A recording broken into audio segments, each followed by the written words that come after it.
and we're here today at the Kiskatinaw River Fire, G70422 in the Prince George Fire Center.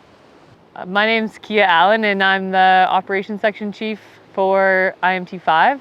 This fire has been challenging for us due to the weather and drought conditions on site. So we've been seeing west-southwest winds every day, 10 to 20, gusting 30.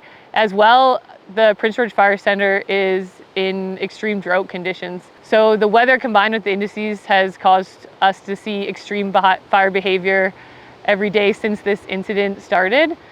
And that's required us to work carefully from the west flank, where predominantly we have the winds coming from the west, and work progressively towards the east flank, which is moving towards Alberta. At 10 a.m. June 6th, the fire currently has only crossed the Alberta border in the northern section north of Kelly Lake.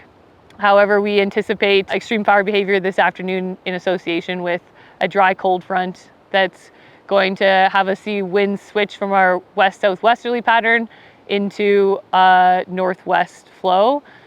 At Kelly Lake, last night we saw the fire approach the community. We had structure protection crews as well as BC wildfire crews working alongside.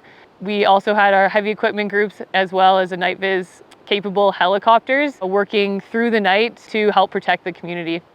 We do anticipate to be challenged by the wind push in Kelly Lake today again, but we have all resources in place to help defend the community with structure protection. In this case, planned ignition or indirect attack is the safest and most viable option in terms of fighting this fire and being able to do it safely. Our west flank has all been anchored in, and crews have put in a 25 to 80 foot wet line.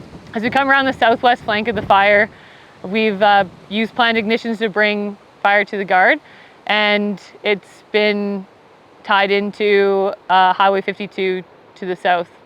Currently at 1700 June 6th, we've seen the increase in fire behavior.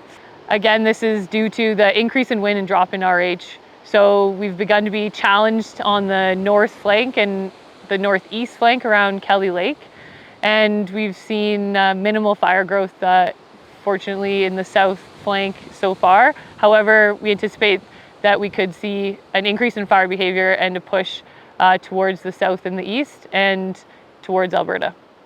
Over the next few operational periods, we do anticipate to continue to be challenged by conditions on site. We do expect growth towards the east, the northeast and southeast towards Alberta, before we see a reprieve in weather and conditions on site. So we'll continue to be working progressively and as we can safely to wrap the fire and gain containment towards the east in Alberta and around the community of Kelly Lake.